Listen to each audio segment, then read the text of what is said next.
Hello students, good morning and welcome back to one more session of personality development and communication skill classes. In our last class we have discussed about communication. I have briefly talked about what are the different forms of communication and we have started our discussion about written communication. So we'll continue with the different types of written communication. So today we'll be discussing about letter writing, that is correspondence. Okay, you know that letter is a written form of communication made for a definite purpose. It is considered to be a form of ambassador of goodwill. So letters are written with many purposes depending on the occasion. It is done by an authorized person of an organization or a government body or anybody else who is trying to give a formal message about something. So the letter may be handwritten or be by mail, by fax. So it tells about the important matters about why the letter is being written and what impression does he or she wants to make on the receiver of the letter.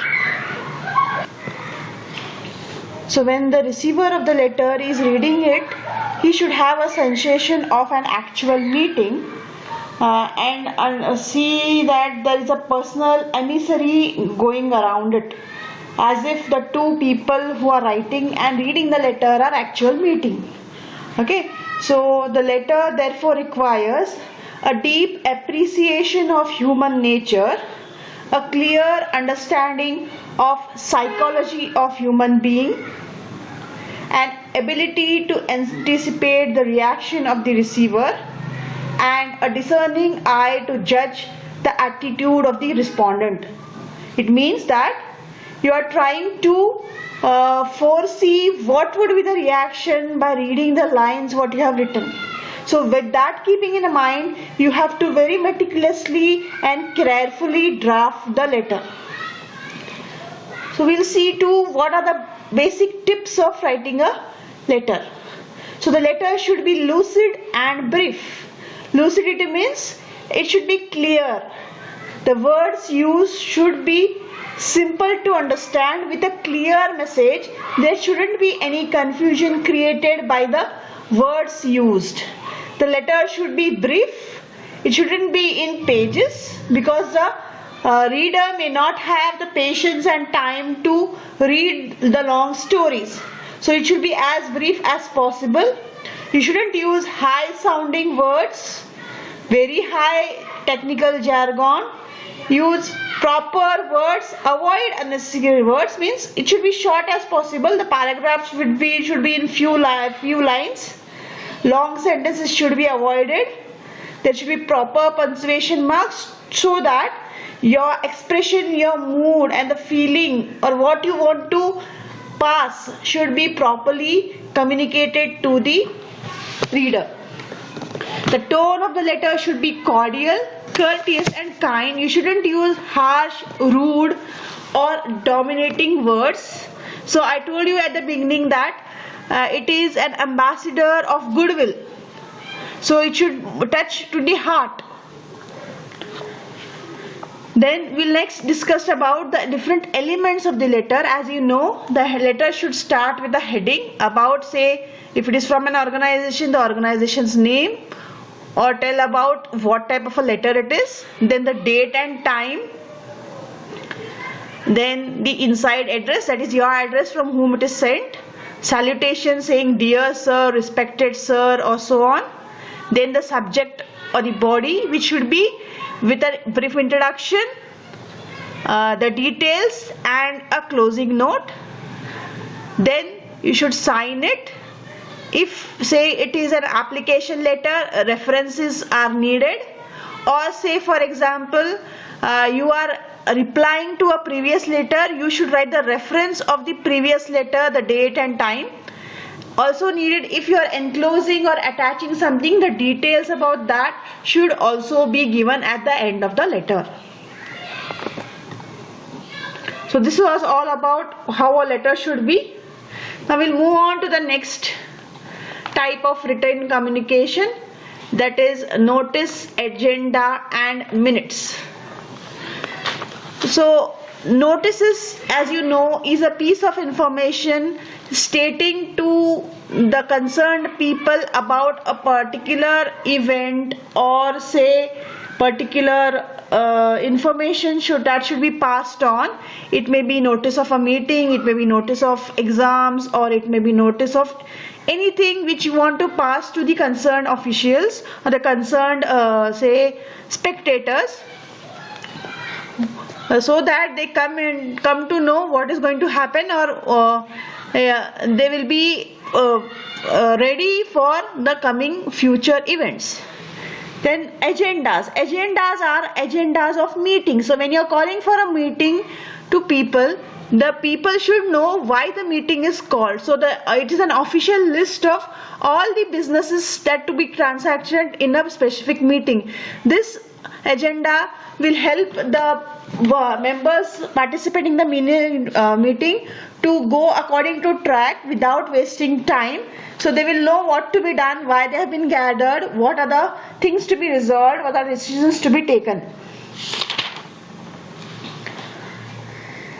The next are the minutes of the meeting. So once you schedule the meeting is done. At the end of the meeting, a responsible person, especially the secretary or say someone very responsible, will list down what has happened in the meeting, so that for further reference it will be easy about when the meeting has been taken place, what has been discussed, who were the members present, how many were absent, what decisions are taken, what recommendations are made. So minutes are basically a gist of what has happened, so that you can make a track record of and file it for future reference. So as I said, these are the things which are written in the minutes of the meeting. So you write the name of the organization, the date, time and day when the meeting has happened, who was the chairman of the meeting, who was the secretary, his name, then how many members were present, how many members were absent, what were the points discussed based on the agenda, what were the decisions taken, then recommendations if any made by the members, those also should be jotted down, and finally it should be signed by the chairman and the secretary. So minutes is a very important tool to make a record of important decisions taken in the meetings. Now the next form of written communication is writing research papers. Now research papers are papers which are trying to inform the people about the different activities done, maybe an experiment, or it may be a scientific paper or a social science paper. So it may be having what is happening in the R&D department. The results of the research are shared in a paper which is called as a research paper. So research paper is a details about what has been done, the topic of the research, from where the content was taken, how the experiments are done, which kind of tools were used to find the needed objective, how much was the sample size, how much is the error, means maybe any research may not be 100% correct, so how much is the chances of error, then what are the conclusions, what are the results, what are the recommendations. So every detail about it is written in a research paper. So research paper may be to any discipline. It may be an academic subjects like sociology, political science, history, economics, physics, chemistry, mathematics. So anything, marketing, finance. So you can go to any field and do a research. So it is evidence, or it is a paper which tells about the evidence about the findings. So a research paper should have the following contents, that is the abstract or summary of the research, the introduction about the topic, the materials and methods used to find the solution, the experimental section, that is the design and procedure of the research, what are the tools used, primary data, secondary data, what technology is used to solve those data, like say statistical tools, your mean, median, mode, have you done it manually or using SPSS softwares and so on. Then you have to write about the results and conclusion. You have to give the acknowledgement, say you have taken help of somebody or somebody has helped you. That acknowledgement is there should be reference, bibliography. If it is a scientific research, then you have to even jot down the list of symbols used in the research paper. So this is how a research paper should be presented. Then the last one here is handbook and manuals. Okay, a manual is a concise reference dealing with particular process, procedure, operation, mechanism or job instruction. So it is like you have it with every tool when you buy. It's a handbook about how to use it, how to maintain it, how to clean it. All these are given in detail in a small sheet which is printed with some small diagrams of the usage. So the manuals can be technical manuals, lab manuals, procedure manuals. So manuals should have the following parts. It is having a cover page, a table of contents, a list of illustrations, introduction, description, main body, appendix and glossary. Okay, so similarly like manual, we even have handbooks. So professional organizations or companies usually produce a variety of handbooks for the benefit of the office staff, technical personnel or the shareholders. So it is a handbook, it is about the simple rules, ethics, ways of doing work of that organization which the employees can use so that they can make their work easy. So handbook is about just about simple tricks, tools, rules which are used by employees while working in an organization. So these are the different forms of written communication. I hope you have understood it. Now we'll sum up this discussion about written communication by just doing a brief brainstorming about how written communication is useful, that is the merits and the demerits. So merits can be, so I have not listed down on the slides because we all know it, just I am doing it a summary as it. So when you are writing something, written communication is clear and unambiguous, means there is no confusion because it is written in words. If you have any confusion, you can reread it and get yourself clear. Okay, so there is not that I didn't hear, I was not in a mood. So such barriers are not there because it is on paper. Even if you are not alert while reading it first time, you can redo it the next time. Okay, so these written communication they are clear, the message is content you can get clarified by the doubts. It can be used as documents and it can be preserved for future. Whenever needed you can use it back, and they are used in say in the court of law as an evidence also.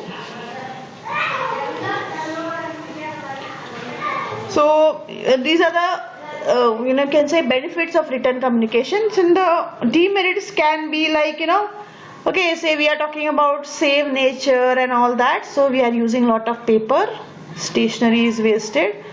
If there is lot of paperwork, piling them up into files and storing them may be hectic. Sometimes written communication, say you write letters and all, getting the reply may take time, it may be delayed. Means there may be red tapeism, means the files are lying there without nobody watching them or seeing them and replying. Then sometimes what happens is the written communication, if it is not properly done, if the words used are very technical and the receiver or the reader is not able to understand, it may create doubts and there may be difficulty in knowing it. Then writing a letter or writing anything formally is a skill which need to be developed, and any Tom, Dick and Harry can't do it very easily. So that's the reason why we ask you to write a simple leave letter. You make so many mistakes. So letter writing or written communication is not that easy. It needs some drafting skills, some communication skills. Then only it can be done better. So this was all about written communication. I hope you have understood it. So please like, comment your queries, like my channel so that, and get subscribed so that you get the notification of the next video. So that's all for today. Have a good day. Bye. Thank you.